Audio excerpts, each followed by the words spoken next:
Sophie Cunningham showed that she is, the old Caitlin Clark enforcer.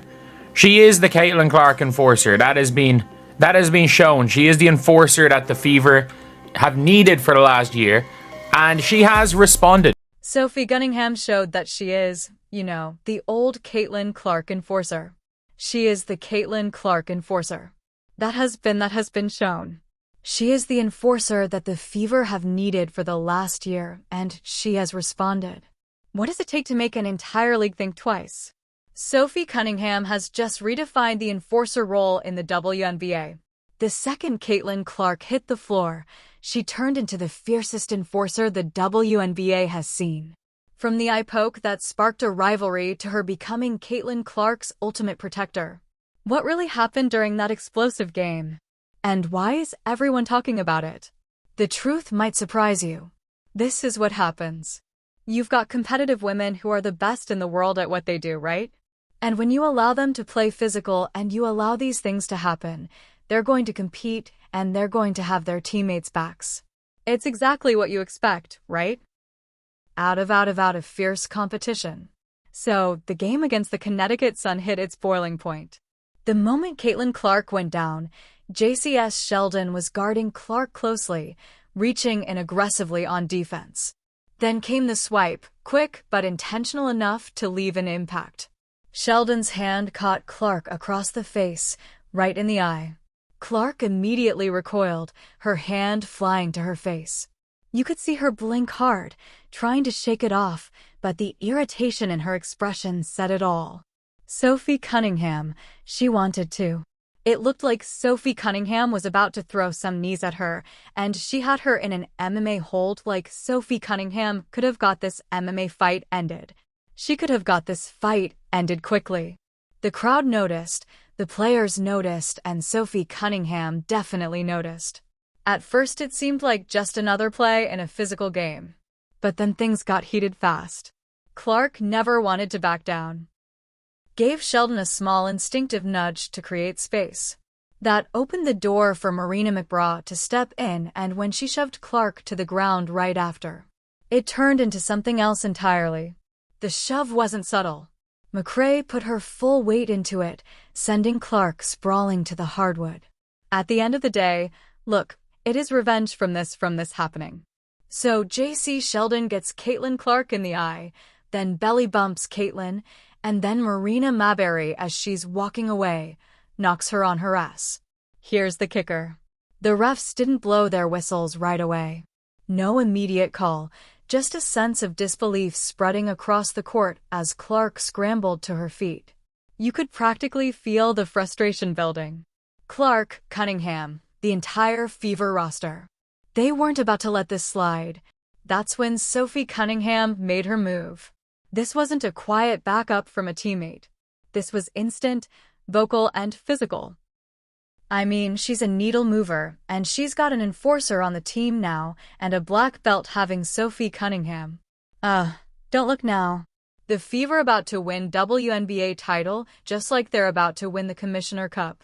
Cunningham stepped right into the mix, closing the gap between herself and Mabry like she was itching for a reason to protect her teammate. Cunningham's body language was unmistakable. Chest out, arms up, jaw set. It was like a warning and a promise all at once. Pull that again and you're going to deal with me. The refs weren't so quiet then. Technicals started flying. Clark got one, Mabry another, and Cunningham stepped into the spotlight as the emotional centerpiece of the drama. This year they're taking no __. It is so awesome to see. Yeah, I enjoyed it. I'm happy she's got Sophie on the team. Why she needed that. Yeah, she needed that on the team.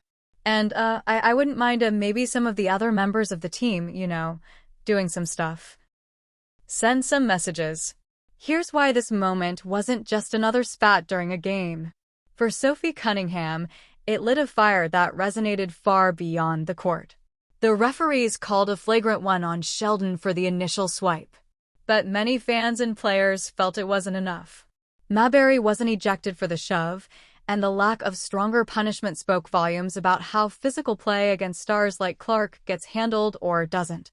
I think Caitlin and Sophie Cunningham, I think they are going to become must-watch, and I think it's good for the city of Indianapolis. But with that being said, the Fever know that they're targets. Yeah, Caitlyn understands it at this point, and I love that she has yet to waver. It's just like we're singular focus of next game. I'm getting better. Let's keep that shift left players like Cunningham to feel like they needed to step into roles the officials weren't filling. If Caitlin Clark was going to be targeted, Cunningham made it clear she wouldn't stand idly by. The energy Cunningham brought wasn't just about that one game. It was about respect. From the moment she jumped into action, she sent a message not just to the Sun, but to the entire league. This isn't a free shot. This is what happened with Sophie Cunningham. So Sophie Cunningham, she went and got revenge. Sophie Cunningham. JC Sheldon's driving to the basket. Sophie Cunningham takes her down. Normal enough take fail. Lindsay Allen gets her by the neck. Touch Clark and you touch death, as one analyst put it. And sure, those words might sound theatrical, but they capture the mindset perfectly. Cunningham wasn't interested in letting this turn into a post-game discussion. She wanted immediate accountability, and she made sure everyone on that court felt it. Remember, this isn't just about protecting Clark. It's about something bigger. The targeting of star players isn't new in basketball, but within the WNBA, this moment felt like a tipping point. Yeah, Sophie Cunningham has just shown that if you're going to do something to Caitlyn, it's not going to be free anymore. It's not going to be free. Caitlyn's not the one standing up for herself because, no offense, like I would take JC Sheldon in a fight over Caitlyn Clark, because at the end of the day, JC Sheldon has nothing to lose. JC Sheldon can take a 5-game suspension. It makes no difference. And Cunningham wasn't there for hugs or handshakes after the final whistle. She was there to make a stand. Her quick reactions and her unmistakable stance that night didn't just lock her into a new role for the Fever. They sparked a conversation about how star players like Clark are treated and how far teammates should go to defend each other. Is what she posted as soon as it happened. This is in the locker room. This is before the game ended. Before the game ended, she comes out in the locker room and posted this. Like, what are we doing? This single play didn't just shift the energy of one game. It ignited a new dynamic for the Fever and brought attention to something the league has to address. What happens when the referees can't or won't intervene? Sophie Cunningham made it clear she's rewriting the rules on what it means to defend a teammate. And this moment marked the start of her embracing the enforcer role in the kind of way the league hasn't seen before. Definitely the W, especially if Sophie Cunningham is going to continue to fight people for messing with Caitlin Clark, because it feels like Caitlin Clark is going to get treated in a certain way in this league for a long time. She's not a rookie anymore. Okay, she's already proved herself. She's won. And then there were some, ladies last night that were trying to go a little physical. Sophie Cunningham hasn't just embraced the enforcer role. She's redefining it in a way that has fans calling her Caitlin Clark's personal Secret Service agent. Protectors in basketball aren't new. Think about the MJ rules, an infamous strategy designed to either limit or protect Michael Jordan, depending on which side you were on.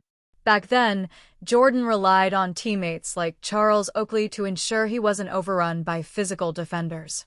Teammates weren't jumping in there. They bring in Sophie Cunningham. I had no idea Sophie Cunningham was a black belt at the age of 6. Yeah. Boom. Wow. JC Sean, that's cute. You want to poke her in the eye, then push her into a boom. May everything breathing. Go ahead. I'll take a take foul and you'll eat the deck a little bit here. Fast forward and Cunningham is stepping into a similar role for Clark. But her approach is something we haven't quite seen before in the WNBA. Here's where Sophie stands out.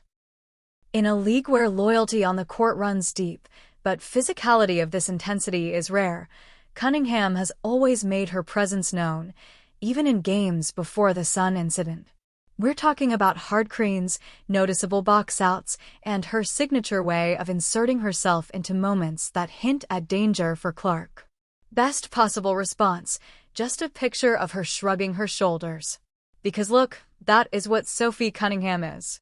That is what Sophie Cunningham is. Sophie Cunningham is an enforcer. They didn't like people weren't saying she was the enforcer for no reason. People weren't saying that. Like the enforcer's job is to make sure that nobody messes with her. There's no hesitation when she sees even a hint of rough play directed at her teammate. What's more, her body language says it all. Head up, shoulders squared, ready to intercept anything that even looks like an unnecessary foul. Other teams are noticing, too. The way opponents approach matchups with the Fever is shifting, especially when it comes to Caitlin Clark. Is what's happened. Like, it's how things are meant to go. Like, people just want enforcers.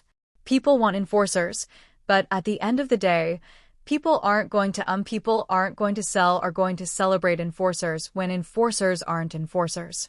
In the Fever's next game, following the contentious Sun clash,